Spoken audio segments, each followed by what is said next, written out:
What's up everyone, John from Beyond AR TV, making a video today that's hopefully going to be short, to the point. I don't want to drag this out for too long. I don't think there's a ton that needs to be said about it, but a lot of you guys have been asking about the Fall Out Boy Ghostbusters cover. Yeah, I had this sitting around in my closet and I finally found the perfect time to break it out for a video. I don't think I've ever wanted in a review. Maybe I have once or twice, but I figured this would be the most appropriate time. Am I a Ghostbusters fan? Hell yeah, I grew up on that. Just the first one really.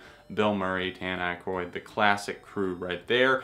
And a lot of the movie trailers for this new one has been getting a ton of hate, and obviously Fall Out Boy's cover has as well. I haven't seen the movie. I probably won't see it in theaters, but I'll probably give it a chance once it comes out on like DVD and Blu-ray, maybe rent it from Redbox or something like that. But I'm not here to talk about what I think the movie might be or what I think it should be, etc. Who knows, maybe we'll all be pleasantly surprised. Dan Aykroyd still had a hand in this, although I feel like he's mainly in it for the profit, but oh well. Fall Out Boy, in it for profit? Absolutely. Missy Elliott, Fall Out Boy, teaming up for I'm Not Afraid, a new song that I found on Spotify. You guys have been sending it to me for a while. I finally sat down over the past couple of days, played it a few times, and at first I was like, you know, I'm agreeing with people. This is pretty much garbage. But then the more I listened to it, the more I just felt like it was just Fall Out Boy on cruise control. Not really caring too much, just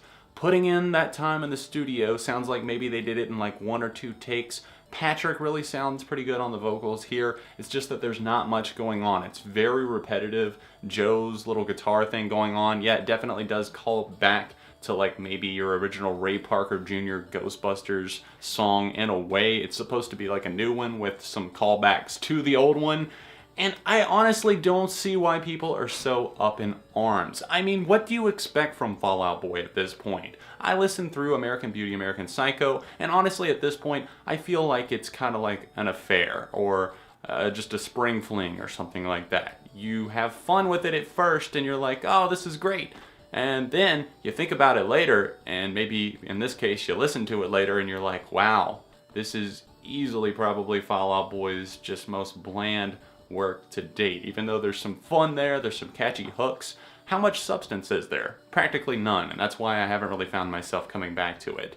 And, you know, just dialed in performances here with Ghostbusters, I'm Not Afraid, from pretty much every member across the board. Other than Patrick Stump, I feel like he did do a really good job on the vocals here. I can sense some urgency there, but from the rest of the members, it's just flatlining. But it's not awful, it's kind of catchy in a way. Missy Elliott's super clean verse here just sounds like exactly what you would expect for like a movie soundtrack or something like that. I'm a Missy Elliott fan. I really liked her comeback single, WTF, Where They From, one of my favorite songs of 2015. In fact, it made it on my year-end list.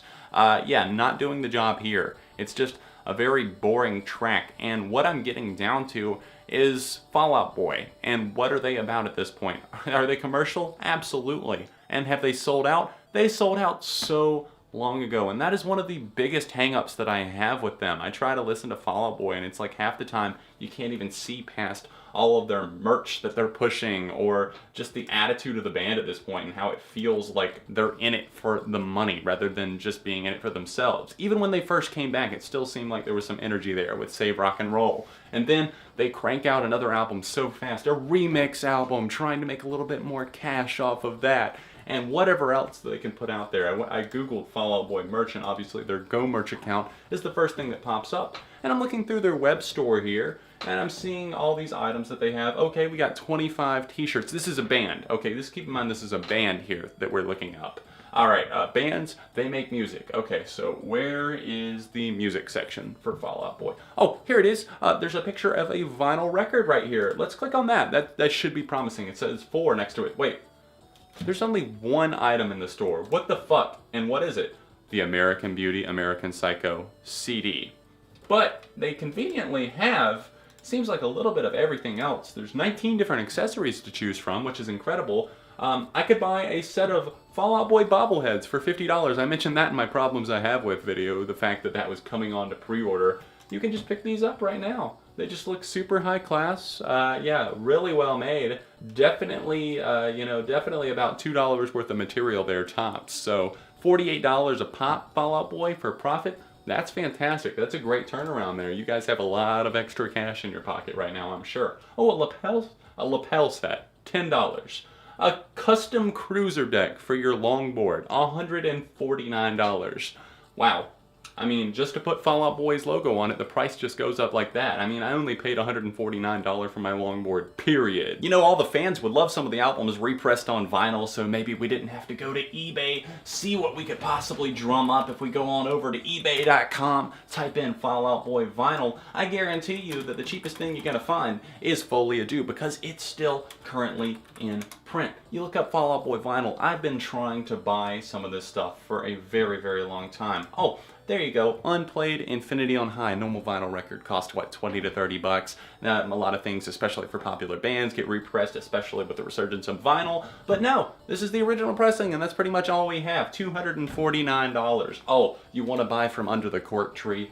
Fucking forget about it, because it's probably not even on here, for one, because there's so few copies out there and about. And if it is on here, you're probably going to be paying about $500, even for Take This to Your Grave. It's just unreal if you're trying to complete your collection. But please, Fall Out Boy, please continue to try and push your skate decks and your fucking flip-flops. That's what we're interested in. But John, bands have to make money too, you know? They'd have to survive out there. It's so tough. Fall Out Boy have gone gold for selling actually over 500,000 copies, actual bought copies of their two most recent records in the past 2.5 years. And they've gone on non-stop tours. And you're telling me that even though they're selling out all of these arenas and all these tours and everything like that, that they need some extra money? No, to me, like I've told numerous people that have asked me about it and just friends and that sort of thing, it just feels like they're in it for the money. This is not a news revelation, it's just basically a wake-up call to the people who still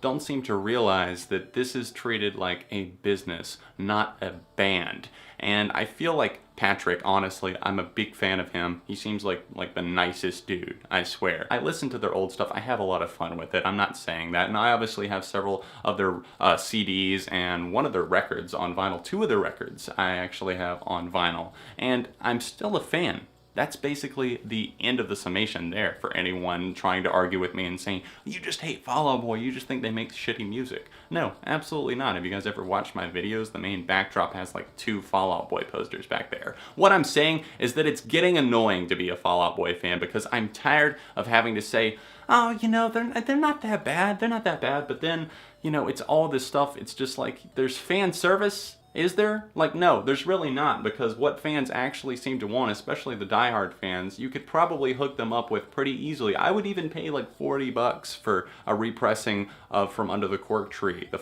album that got me into Fall Out Boy, but unfortunately, that doesn't seem to be happening. I could purchase this pair of flip-flops and maybe walk to somewhere, where, like a record store, that I could pick up another copy of Foley, because that's still floating around, but it seems like about all these would be good for. Thanks for watching, guys. Little track review, little mini rant in one video. I hope you enjoyed it. Keep in mind, this is just how I feel. I'm not telling you that this is how you should feel. So go ahead and drop a like on this video, subscribe to the channel if you'd like to see more stuff like this. As far as that track, if you really need a rating for it, I guess I would say 2.5 out of 5, 2.5. I don't feel strongly about it one way or the other. I'm not going to go out of my way to listen to it, but if I ended up seeing the Ghostbusters movie, or, you know, like hearing a friend play it in the car or something like that, I'm not going to be upset, because it's kind of a fun song, but it's just like in one ear, out the other, and that's Fall Out Boy in general these days. Thanks for watching, and I will see you very soon right here on Beyond AR TV.